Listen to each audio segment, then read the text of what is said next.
नमस्कार श्रोताओं। उत्तराखंड मुक्त विश्वविद्यालय के सामुदायिक रेडियो हेलो हल्द्वानी में आपका बहुत स्वागत है। 91.2 मेगाहर्ट्ज की रेडियो तरंगों पर आप इसे सुन पा रहे हैं। कार्यक्रम लेकर आए हैं हेल्दी हल्द्वानी और इसमें हम दोस्तों एक कैंसर पर एक जागरूकता श्रृंखला शुरू कर रहे हैं डॉक्टर शशांक बंसल के साथ में, जो कि मेडिकल ऑन्कोलॉजिस्ट हैं चंदन हॉस्पिटल हल्द्वानी में। तो हम डॉक्टर शशांक बंसल का स्वागत करते हैं। नमस्कार जी, आप थोड़ा सा पहले बताइए कि जो हर महीने के कैंसर के दिवस डिसाइडेड हैं, ये किसकी तरफ से हैं और इस बार हम किस पर बात करने वाले हैं? देखिए, जितने भी माह होते हैं प्रति वर्ष के, तो काफ़ी सारी एजेंसियों के द्वारा वो सारे मंथ वाइज डिस्ट्रीब्यूशन है कि किस माह में कौन से कैंसर को सेलिब्रेट किया जाएगा। बट अभी हम लोग यूके रिसर्च फाउंडेशन के द्वारा, यूके कैंसर रिसर्च फाउंडेशन द्वारा जो डेज निर्धारित हैं, यूजुअली हम उसको फॉलो करते हैं। तो उसी के अकॉर्डिंगली ये माह जो है teenage and young adult cancer, यानी कि जो एडोलेसेंट यानी कि 13 वर्ष से लेके 39 वर्ष तक के जो पुरुष या महिलाएं हैं, उनको जो कैंसर से जो सफर करते हैं, वो इस एज ग्रुप को टीनेज एंड यंग एडल्ट बोलते हैं। और अगर इस एज ग्रुप में कैंसर होता है तो उसको इसकी श्रेणी में लाया जाता है। जी जी, तो उसे थोड़ा सा बताएं कि किस तरह के क्यों जरूरी है हमें इस पर बात करना, और क्या ये बहुत ज्यादा तादाद में है इस एज ग्रुप में? ये बीमारी एक्चुअली, कैंसर तो किसी भी उम्र में हो सकता है, जरूरी नहीं है कि वो सिर्फ इसी खास ग्रुप में होता है। बट इस ग्रुप जो 13 से 39 इयर्स के लोग हैं, उनकी नीड्स बहुत डिफरेंट रहती हैं। अगर आप देखें, इस उम्र में ये वही उम्र है जिसमें बच्चे वयस्क होना चालू होते हैं, वो अपनी इंडिपेंडेंसी एस्टैब्लिश करना चालू करते हैं।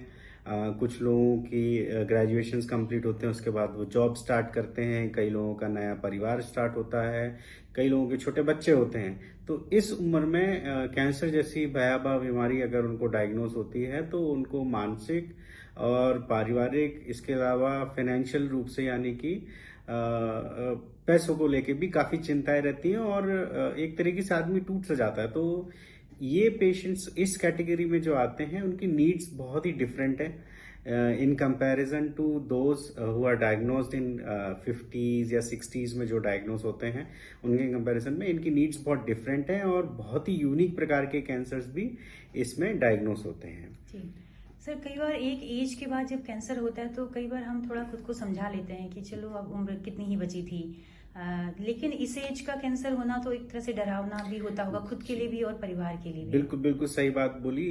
यही चीज इस एज ग्रुप को बहुत खास बनाता है।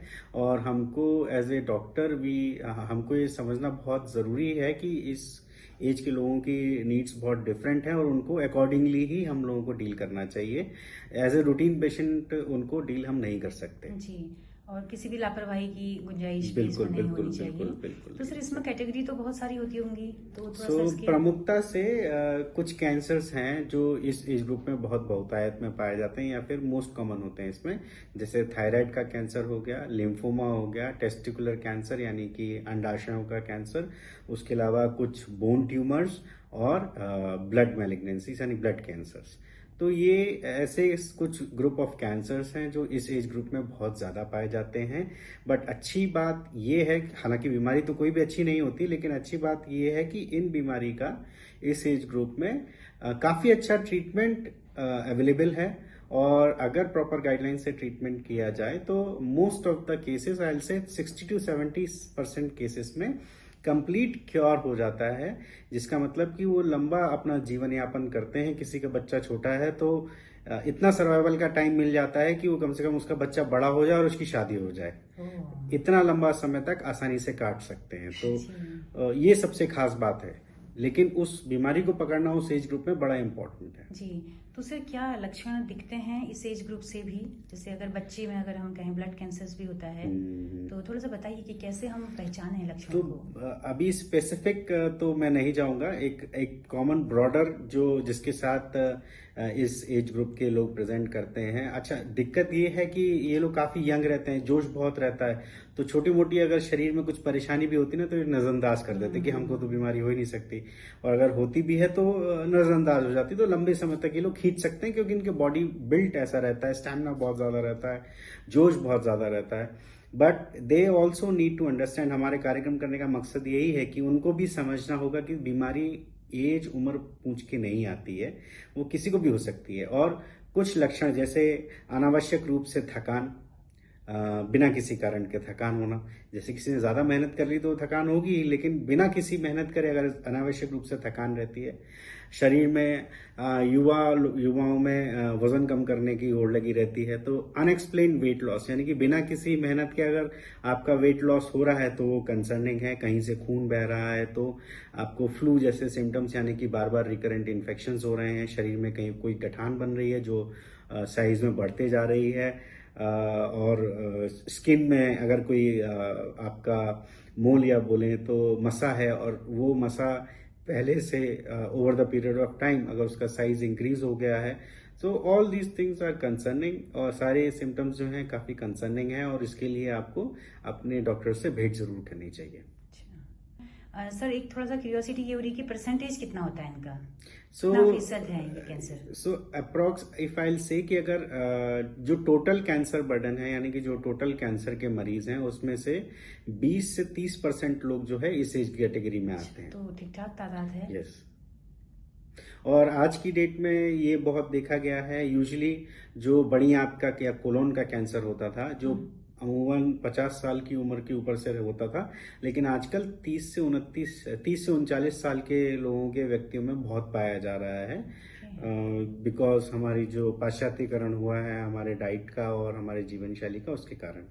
जी, तो सर ये चेंजेस कितना समय से दिखाई दे रहे हैं कि पहले बहुत कम होता था और अब एकदम बढ़ गया है?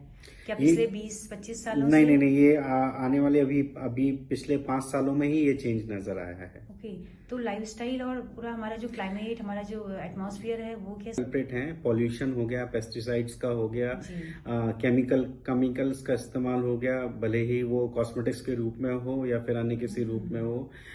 फ्रूट्स जो आ रहे हैं मार्केट में वो भी एडल्ट्रेटेड हैं, मिल्क एडल्ट्रेटेड है, पनीर जो है वो सही नहीं आ रहा है, जूसेस में प्रिजर्वेटिव्स इंक्लूड रहते हैं, चाहे वो टेफलॉन कोटेड बर्तनों का इस्तेमाल हो, चाहे पाम ऑयल का यूज हो, सस्ते तेल का इस्तेमाल हो, बहुत सारे कारण हैं। और जिसको एक तरीके से मैं बोलूँ तो शरीर से मतलब उनको नेगोशिएट करना बड़ा मुश्किल है, लेकिन हाँ जानकारी रहे तो उससे उसकी यूज को कम जरूर कर सकते हैं, और कहीं ना कहीं वो हमारे शरीर पे फिर बेहतर प्रभाव डालेगा। बिल्कुल, ये तो पूरे एग्रीकल्चर का ही हिस्सा बन गया, तो वो बिल्कुल वाकई उसको अलग करना मुश्किल है। सारी बीमारियों का जड़ जो है ना, वो सारी बीमारियां पेट से शुरू होती हैं। मैं अधिकतर हंसी मजाक में बोलता अपने मरीजों को कि बीमारी जो है वो पेट से शुरू होती है मेनली।